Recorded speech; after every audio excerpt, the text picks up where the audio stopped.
And problems inside Donald Trump's presidential campaign. His fundraising is lagging far behind Hillary Clinton's. That news coming on the heels of the sudden firing of his top aide. We're going to talk to Mr. Trump live in a moment. But first, NBC national correspondent Peter Alexander is at Trump Tower here in New York. Peter, good morning.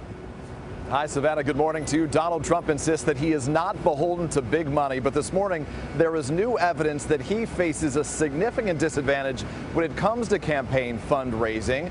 Also this morning, he's trailing badly in the polls. Here is the latest. Our NBC News SurveyMonkey national online tracking poll shows Trump trailing Clinton by 6 points, 48 to 42. There's also a new swing state poll out this morning by Quinnipiac that shows in Ohio and in Pennsylvania, Trump and Clinton are basically neck and neck. But in the battleground of Florida, Trump trails Clinton by 8 points.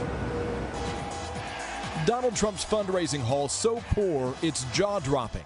Raising $3 million in May, the very month he secured the Republican nomination, and ending the month with barely $1 million in the bank. The kind of numbers that would be weak for a congressional campaign, not to mention a run at the White House. Compare that to Hillary Clinton at a celebrity-studded fundraiser Monday night with stars including Jennifer Lopez, Leonardo DiCaprio, and Sarah Jessica Parker. She outraised Trump 9-1, raking in $27 million, ending the month with $42 million on hand. Trump's campaign writing checks to a wide range of Trump properties and businesses, more than $420,000 alone in rent to Mar-a-Lago, his exclusive Florida club, but not a single dollar spent on TV ads. Hours after firing controversial campaign manager Corey Lewandowski, Trump downplayed the dismissal. He's a good guy. He's a friend of mine.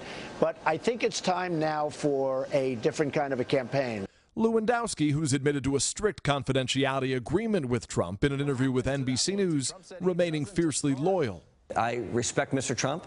I respect him more so than any other person who's ever entered this race. And ducking repeated questions about his firing. Did Donald Trump have the courtesy to tell you that you had been fired, or did somebody else tell you that?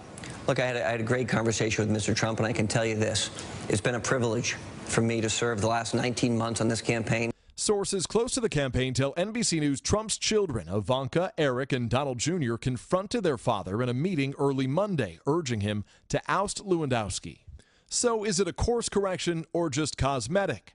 Some Republicans are alarmed by what they see as Trump's lack of campaign discipline, reiterating his idea to ban Muslims after the Orlando massacre and relentlessly targeting a federal judge for his Mexican heritage. Campaign manager Paul Manafort now taking the helm. Lewandowski's tenure notably contentious, his rivalry with Manafort and a series of physical confrontations, grabbing a protester's collar, later arrested for allegedly assaulting a reporter, but no charges filed. At the time, Trump stood by his top aide. I know it'd be very easy for me to discard people. I don't discard people.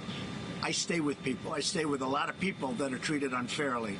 After Lewandowski's firing, one Trump advisor tweeted this photo, writing, "Ding dong, the witch is dead." That aide, Michael Caputo, resigning hours later.